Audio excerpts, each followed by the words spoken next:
Section 99. Santanu asked what was the fault of the Vasus and who was Apava, through whose curse the Vasus had to be born among men. What also hath this child of thine, Gangadatta, done for which ye shall have to live among men? Why also were the Vasus, the lords of the three worlds, condemned to be born amongst men? O daughter of Janhu, tell me all. Vaishampayana continued, thus addressed the celestial daughter of Janhu. Ganga then replied unto the monarch, her husband, that bull amongst men, saying, O best of Bharata's race, ye who was obtained as son by Varuna was called Vasishtha, the Muni who afterwards came to be known as Apava. He had his asylum on the breast of the king of mountains called Meru. The spot was sacred and abounded with birds and beasts, and there bloomed at all times of the year flowers of every season. And O best of Bharata's race, that foremost of virtuous men, the son of Varuna, practiced his ascetic penances in those woods, abounding with sweet roots and water. Daksha had a daughter known by the name of Surabhi, who, O bull of Bharata's race, for benefiting the world, brought forth by her connection with Kashyapa a daughter Nandini in the form of a cow, that foremost of all kind. Nandini was the cow of plenty, capable of granting every desire. The virtuous son of Varuna obtained Nandini for his Voma rites, and Nandini, dwelling in that hermitage, which was adored by Munis, roamed about fearlessly in those sacred and delightful woods. One day, O bull of Bharata's race, there came into those woods, adored by the gods and celestial rishis, the Vasus with Prithu at their head, and wandering there with their wives, they enjoyed themselves in those delightful woods and mountains. And as they wandered there, the slender-waisted wife of one of the Vasus, O thou of the prowess of Indra, saw in those woods Nandini, the cow of plenty, and seeing that cow possessing the wealth of all accomplishments, large eyes, full udders, fine tail, beautiful hoofs, and every other auspicious sign, and yielding much milk, she showed the animal to her husband, Dhyav.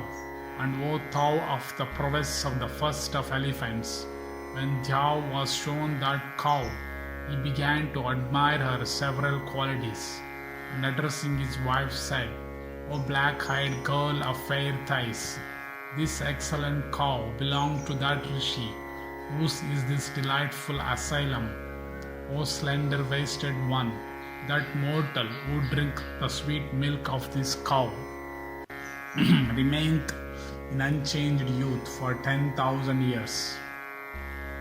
O best of monarchs, hearing this, the slender-waisted goddess of faultless feature then addressed her lord of blazing splendor, and said, There is on earth a friend of mine, Jitavati by name, possessed of great beauty and youth. She is the daughter of that god among men, the royal sage Usinara, endued with intelligence and devoted to truth. I desire to have this cow, O illustrious one, with her calf for that friend of mine. Therefore, O best of celestials, bring that cow, so that my friend, drinking of her milk, may alone become on earth free from desire and decrepitude. O illustrious and blameless one, it behoveth thee to grant me this desire of mine. There is nothing that would be more agreeable to me.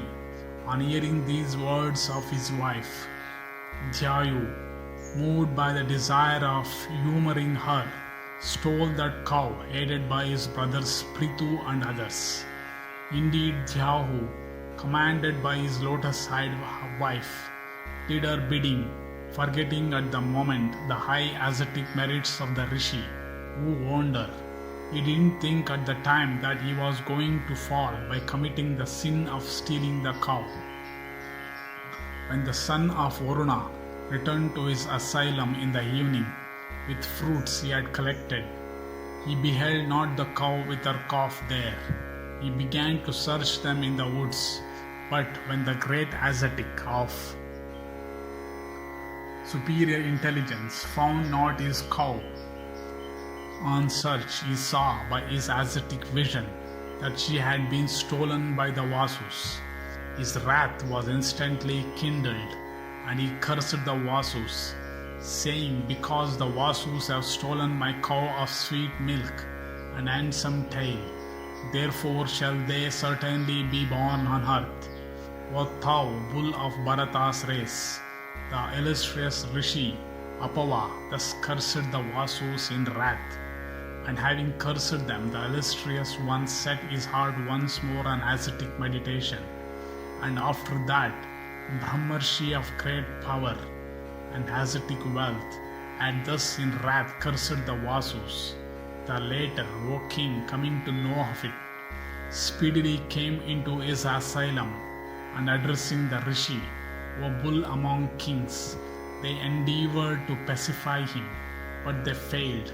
O tiger among men, who obtained grace from Apava, that Rishi, conversant with all rules of virtue, the virtuous Apava, however, said, "Hey Vasus, with Dhava and others, ye have been cursed by me, but ye shall be freed from my curse within a year of your birth among men. But he, for whose deed ye have been cursed by me, he viz. Dhyahu, shall for his sinful act have to dwell on earth for a length of time. I shall not make futile the words I have uttered in wrath. Dhyahu, thou dwelling on earth, shall not beget children. Ye shall, however, be virtuous and conversant with the scriptures. He shall be an obedient son to his father, but he shall have to abstain from the pleasure of female companionship." Thus addressing the Vasus, the great Rishi went away. The Vasus then together came to me, and O king, they begged of me the boon that as soon as they would be born, I should throw them into the river. And O best of kings, I did as they desired, in order to free them from their earthly life. And O best of kings, from the Rishi's curse, this one only, viz. Dhyahu, himself is to live on earth for some time. Vaisampayana continued. Having said this, the goddess disappeared then and there, and taking with her the child, she went away to the region she chose, and that child of Santanu was named both Gangeya and Devavrata, and excelled his father in all accomplishments. Santanu, after the disappearance of his wife, returned to his capital with a sorrowful heart. I shall now recount to thee the many virtues and the great good fortune of the illustrious King Santanu of the Bharata race. Indeed, it is this splendid history that is called the Mahabharata. Thus ends the 99th section in the Sambhava Parva of the Adi Parva.